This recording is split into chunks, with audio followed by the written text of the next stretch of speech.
ये कहानी गौतम बुद्ध के जीवन से जुड़ी हुई है।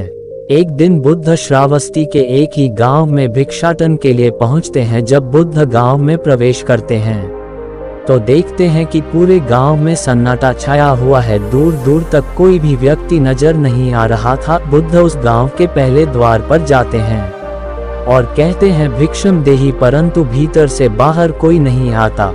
बुद्ध दूसरे द्वार पर जाते हैं परंतु कोई दरवाजा नहीं खोलता। बुद्ध तीसरे द्वार पर जाते हैं परंतु उस द्वारा से भी कोई भी व्यक्ति बाहर नहीं आता। फिर अचानक से एक दरवाजा खुलता है जिसमें से एक व्यक्ति बाहर निकलता है। वह जल्दी से बुद्ध का हाथ पकड़ता है और उन्हें अपने घर में ले जाता है और कहता है, क्षमा करें बुद्ध, परंतु इस समय आप बाहर नहीं जा सकते हैं। उंगली माल को श्रावस्ती की सीमा पर देखा गया है। सभी गांव वाले डर के मारे अपने घरों की खिड़कियां दरवाजे बंद करके बैठे हुए हैं। बुद्ध उस व्यक्ति से पूछते हैं, कौन है यह उंगली माल और उसे इतना भय क्यों है? वह व्यक्ति कहता है, उंगली माल एक राक्षस है। उसे जो भी मनुष्य मिलता है, बच्चा हो, वृद्धि हो, स्त्री हो या पुरुष, यहाँ तक कि सन्यासी भी, वह किसी को भी नहीं छोड़ता है। महाराज प्रसन्नजीत के सैनिक भी उससे डरते हैं। सिद्धार्थ, गौतम कैसे बने महात्मा बुद्ध?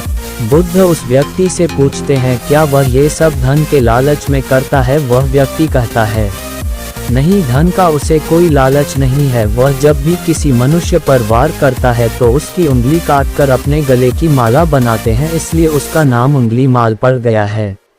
और यह भी सुना है कि जब उसके गले की माला में जब 100 उंगलियां पूरी हो जाएगी तो उसके विनाशक शक्तियां और भी ज्यादा बढ़ जाएंगे। बुद्ध कहते हैं, आभार आपका जो आपने मुझे उसके बारे में बताया। फिर वह व्यक्ति बुद्ध से कहता है कि कृपया कर आप बाहर न जाए क्योंकि वह आप पर भी वार कर सकता है।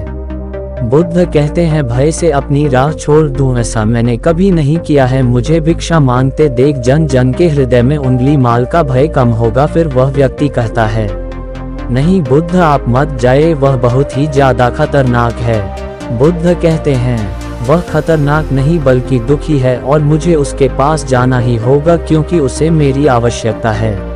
इतना कहकर बुद्ध उस व्यक्ति के पास से चले जाते हैं। कुछ दूर चलने के बाद बुद्ध वन में प्रवेश करते हैं। वन में चारों ओर एक सन्नाटा छाया हुआ था। दूर दूर तक ना तो कोई मनुष्य और ना ही कोई पशु पक्षी दिख रहा होता है, परंतु बुद्ध अपने मार्ग में आगे बढ़ते रहते हैं और अचानक बुद्ध के सामने उंगली माल आकर खड़ा हो जाता है।